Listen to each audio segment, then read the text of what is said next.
My name is Paul Einerson, Chief Operating Officer and Chairman of Geophysical Service Incorporated. I have a story to tell you about my company, which, by the way, has a fascinating history. GSI is the largest owner of marine seismic data in Canada. Most, if not all, the current large discoveries offshore Canada were made on GSI data. We are a Calgary-based company which licenses seismic data to clients in the oil and gas industry. We invested hundreds of millions of dollars in our data over many years by conducting seismic surveys in offshore areas of Canada and around the world. Seismic surveys involve sending sound waves into the earth, then recording the reflection of that sound and interpreting the results. It's exactly the same technology used in the sonogram to image babies in the womb. Our work has contributed to some of the biggest discoveries of offshore oil and gas fields for Canada, like Hibernia, Amalgamac in the Beaufort Sea, and Sable Island. I'm sure you've heard of these names, and I'm proud to be a part of these Canadian achievements. But there is another side to the GSI story. As a Canadian, one I'm not so proud of, because it's something that could happen to you, your family, or your business. We are currently fighting to protect our property. I believe when you own something, no one should be able to take it from you or use it without your permission, don't you? But this is what is happening to GSI. We are fighting for what we see as the expropriation without compensation of our intellectual property. Who is doing this? For one, it's the government, our government and government agencies, both at the federal and provincial levels. And we've also found out that some of our data is in the hands of some unethical business people too. They have used our property to make a profit as if they owned it. I like to call these individuals seismic pirates, but more on that in a moment. First, what kind of property are we talking about? Cool. It's confidential information, our proprietary intellectual property, something we have created. In this digital day and age, of course, we hear a lot about that, especially people stealing someone's personal or business information over the internet. We all try to protect our valuable personal and business information. In this case, the property I'm talking about is the seismic data GSI has collected offshore Canada for decades. This is what GSI licenses to bring revenue into the company. This is our property. We have created it. It's the same principle as creating a work of art. Then you see it used by someone else claiming it as their own. I think most of us would be outraged by that. People who are unwilling to create their own work take the hard work of others every day and pass it off as their own. I personally know of someone who took their original artwork to a printing shop to have prints made so she could sell them.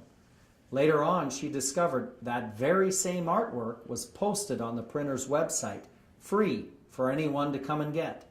She never gave the print shop owner permission to keep any of the reproductions of her artwork, let alone post it online, or use it to promote the printing company.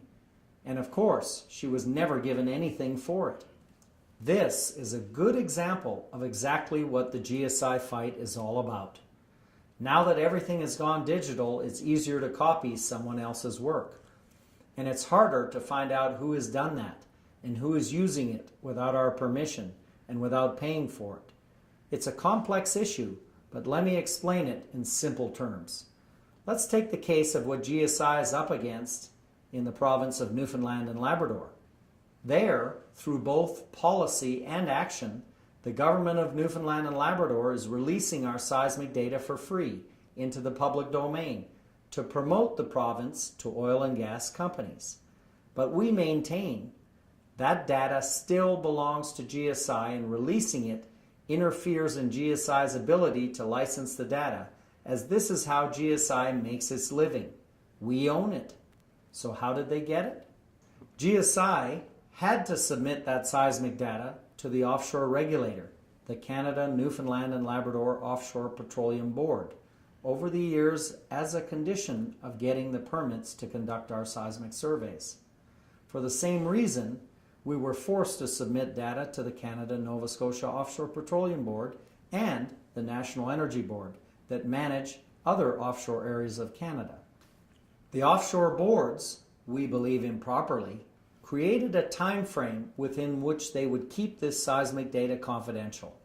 And after that, they claimed they could make it available to be shown or viewed by those in the industry interested in exploration. They claimed, again we believe improperly, they were acting just like a library lending out books. That's what we were told. We saw it as the government trying to get around the copyright laws of Canada. But we found out our data was actually being copied by the boards, scanned by the boards to JPEG and TIFF files, and sent to copy companies by the boards. They were not acting like a library at all, as they claimed. In 3 or 4 cases, our data was even being copied and sold by other seismic data firms like GSI, who license data to third parties. We've also found GSI's customers doing the same thing. Then, in 2010, Newfoundland and Labrador announced changes to the way the data was being stored and released, moving from paper files to digital ones. It was called modernizing to keep pace with the digital age. This was the spin put on it. But that just made matters worse, making it easier for anyone to get that data and expanding the disclosure from the paper copy to the very digital formats that GSI licenses to its customers. This amounts to expropriation. I feel like the Newfoundland Petroleum Board and provincial government are trying to put me out of business. I was so outraged by this, I canceled plans to conduct a $10 million seismic survey off Newfoundland. All Premier Dunderdale could do is tell me that this was for the greater good. A private Canadian company, the only one in this market like GSI, should be supported by government policies. Instead, it's just the opposite. Over the years, GSI has invested hundreds of millions of dollars in promoting the offshore to oil and gas companies. This has attracted billions of dollars in investment, provided economic growth and thousands of jobs for people in the Maritimes. GSI has been a good corporate citizen. GSI cooperated to assist research, to further scientific knowledge, and to provide a year-round and consistent seismic service year in and year out, which never existed in Canada. But now we are forced to go to the courts to protect and recover what was rightfully ours in the first place, and struggle to even stay in business. What we are looking for is simply justice. We want our property back and to be paid for the unauthorized use of it. I invite you to learn more about the GSI fight because it's an issue that's important to all Canadians. My message is that this could happen to anyone who creates, invents, or owns property. What if you are the next target for something that is said to be for the greater good? So why is this an important issue for all Canadians and for you? It's because it's a property rights issue. This is something that everyone should worry about. Am I next? The government shouldn't be allowed to get away with this, and compensation should be paid whenever property is expropriated in this way. In GSI's case, it's much worse.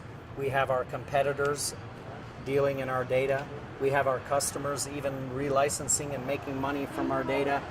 We are losing sales. We are in many lawsuits. It's a mess.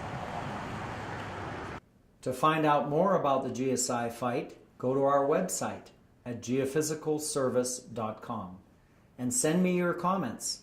I'd like to hear from you. I'm Paul Einerson, Chief Operating Officer and Chairman of Geophysical Service Incorporated. Thank you.